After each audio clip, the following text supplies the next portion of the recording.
தாய் வீடு ஜூன் 2023. ஆழி மலைக்கண்ணா. எழுதியவர் தானா ஜீவராஜ். வாசிப்பவர் திருமதி சோதிலிங்கம் சுபாஜினி. அறிவாட்டி பூமகள் நரபலியானதை சொல்லி முடித்த கடைசி நிமிடங்களில் ஆதினி மூச்சு விடவும் மறந்து போயிருந்தாள். குளிரில் நனைந்த கோழிக்குஞ்சாக அறிவாட்டியின் மடியில் தஞ்சமாகியிருந்த ஆதினிக்கு அடுத்து என்ன நடந்தது என்று கேட்பதற்கே தயக்கமாக இருந்தது. நடந்த துயரத்தை மீள ஞாபகப்படுத்தி சொல்லி வந்ததாலோ என்னவோ அறிவாட்டி அயர்ச்சியாகி சிறிது நேரம் பேசாமல் இருந்தாள். பின்னர் அவளிடம் இருந்து ஒரு பெரிய பெருமூச்சு வந்தது. சிறுவயதில் அறிவாட்டி பாட்டிக்குள் புகுந்த குளிர்காற்றுத்தான் அப்போது கடுமூச்சாக வெளியேறுகிறது என்று ஆதினி நினைத்து கொண்டாள். அவள் பயங்கொள்ளும் அளவு அந்த பெருமூச்சு காற்றின் உஷ்ணம் இருந்தது. எல்லாம் முடிஞ்சு நான் கண் விழிச்சு பார்க்க 4 நாளாகிட்டுதான். அதுவரைக்கும் உடம்பு அடிக்கடி நெருப்பாகி கொதிச்சதோட எனக்கு சுயநினைவு வருவதும் போவதுமாக இருந்ததாக பிறகு சொல்லி திட்டினாங்க. அறிவாட்டியின் வாய் வார்த்தைகளை சொல்லிக் கொண்டிருந்த போது அவள் அந்நேரத்தில் பட்ட வேதனைகளை அறிவாட்டியின் முகத்தில் படர்ந்த கவலை ரேகைகள் காட்டி கொடுத்தது.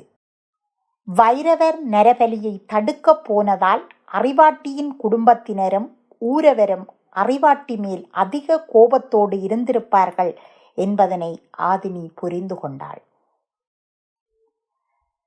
நான் சுயநினைவு இல்லாமல் கிடந்த 2வது நாளில் எனது அம்மா மூச்சு திணறி வாந்தி எடுத்து இறந்து போயிருக்கிறார்.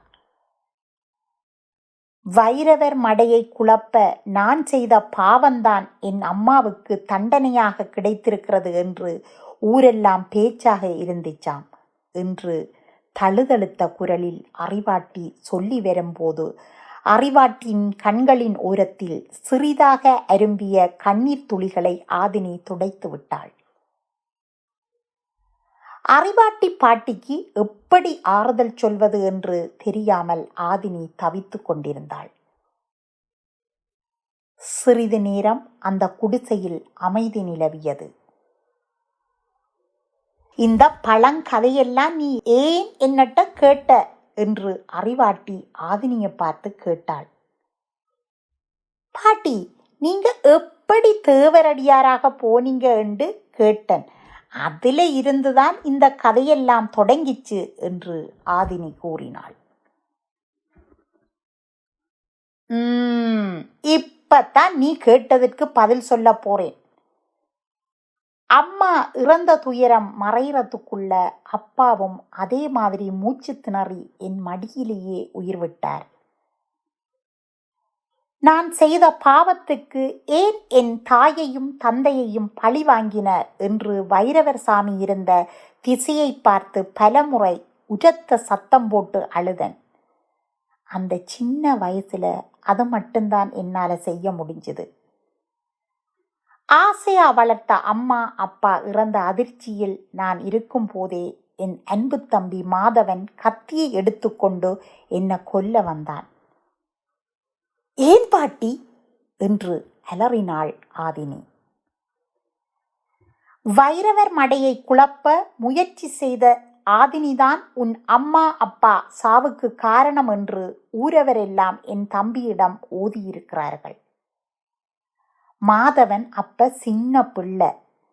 கத்திய பிடிச்சிட்டு இருந்த அவன் கைகள் என்னை கண்டதும் நடுங்கிக் கொண்டிருந்தது. இன்றைக்கும் எனக்கு நல்ல ஞாபகம் இருக்குது. அன்றைக்குத்தான் நான் அவனை அவ்வளவு கோபத்தோட பார்த்தேன். அதுதான் அவனை நான் பார்க்கிற கடைசி நாள் என்று நான் நினைக்கல. இப்பையும் அவர் கோபத்தோடு இருப்பார் என்று நினைக்கிறீங்களா பாட்டி? ஆதினி கேட்டாள். தெரியல. ஒரு முறை திருக்கோணேச்சர விஷ்ணு ஆலயத்தில் நான் நடனமாடிக்கொண்டிருந்ததை மாதவன் ஒளிச்சிருந்து பார்த்ததா பிறகு கூட்டத்தில் இருந்த எங்க ஊர்க்காரங்க சொன்னாங்க. ஆனால் நான் தேடி பார்க்கக்குள்ள அவன் அங்கே இல்லை. பூமகளையும் பெற்றோரையும் இழந்த சோகத்தோடு சொந்த தம்பியையும் பிரிந்த துன்ப நிலை அந்த சின்ன வயதில் அறிவாட்டியை எத்தனை தூரம் பாதித்திருக்கும் என்பதை ஆதினி விளங்கி கொண்டதால் அமைதியாக இருந்தாள்.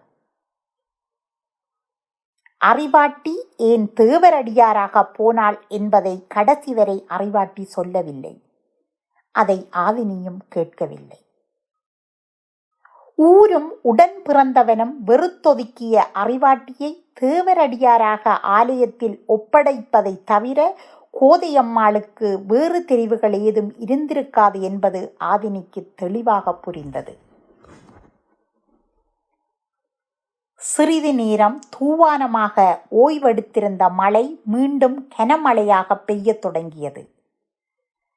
மழையின் வீரியத்தால் குடிசைக்குள்ளும் சிறு சிறு மழைத்துளிகள் ஆங்காங்கே விழத் தொடங்கியது. தொடர் இழப்புகளின் வலியால் தளர்ந்து போயிருந்த அறிவாட்டி பாட்டியை தேற்ற என்ன செய்யலாம் என்று நீண்ட நேரம் ஆதினி யோசித்துக் கொண்டிருந்தாள்.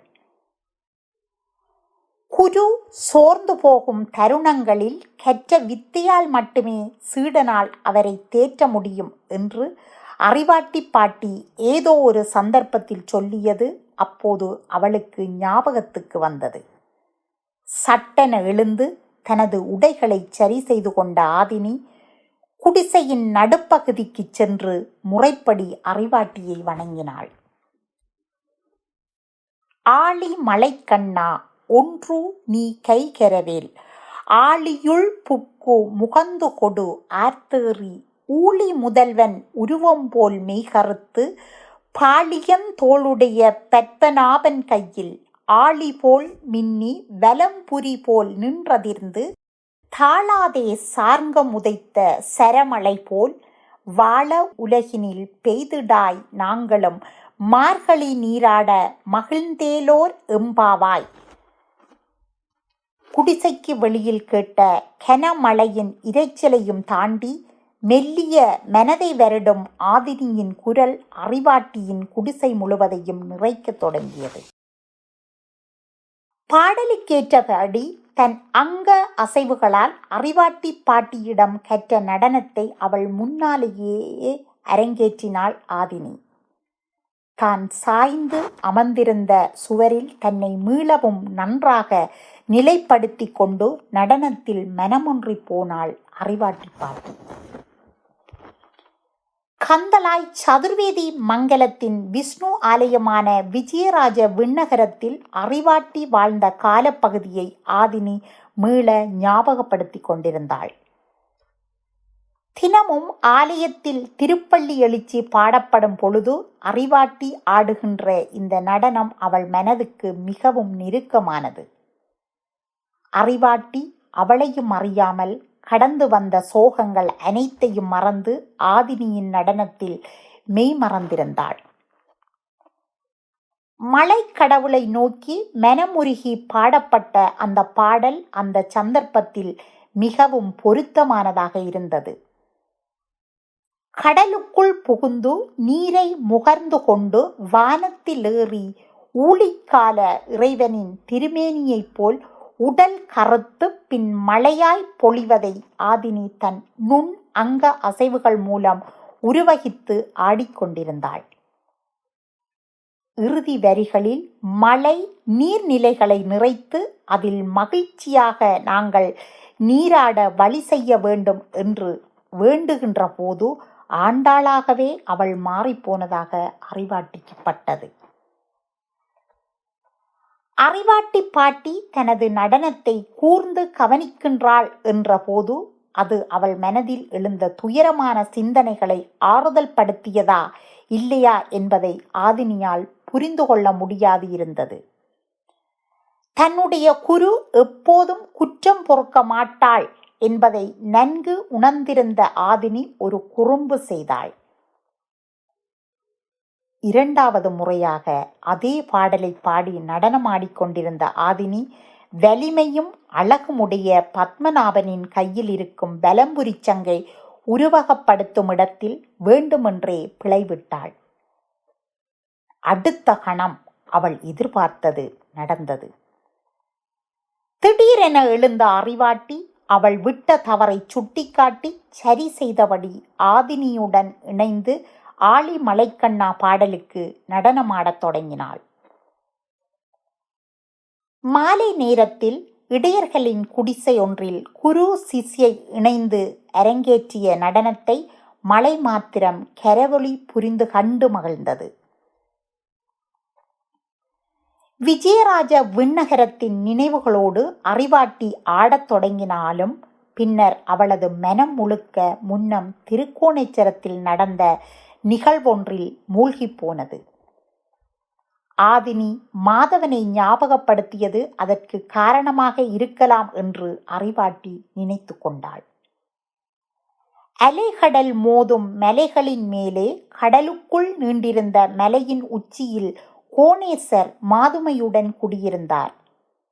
கோணமாமலை நிலப்பரப்புடன் தொடர்பு பட்டிருந்த சமதரை பகுதியில் வானுயர்ந்த கோபுரத்துடன் சக்திக்கு என்று தனியான கோயில் இருந்தது.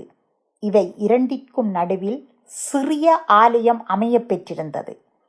ஆலயத்தின் விசாலமான மண்டபத்தில் கடல் கடந்து வந்த பல தேசத்தவர் கூடியிருக்க அரங்கேறிய நடன நிகழ்வும் அதில் தளபதி தேசராயன் கைகளால் தான் தலைக்கோலி பட்டம் பெற்றதும் மெனக்கண்ணில் சித்திரமாக ஞாபகத்துக்கு வர அறிவாட்டியின் உடலில் ஒருவித புத்துணர்ச்சி எழுந்தது. அது அவள் நடனத்திலும் பிரதிபலித்தது. அறிவாட்டி பாட்டியின் நடனத்தில் ஏற்பட்ட மாற்றத்தைக் கண்டு ஆதினி அதிசயித்தாலும் அது என்ன காரணத்தால் நிகழ்ந்தது என்பதை அவளால் புரிந்து கொள்ள முடியாது இருந்தது. ஒரு வகையில் தான் நினைத்ததை சாதித்து விட்டேன் என்று அவள் மனதுக்குள் சந்தோஷப்பட்டு கொண்டாள். மூன்றாவது முறையாக ஆழி மலைக்கண்ணா பாடலை பாடி நடனம் ஆடிக்கொண்டிருந்தவர்களின் காதுகளில் தூரத்தே கேட்ட பறையொலி கவனத்தை ஈர்ப்பதாக இருந்தது.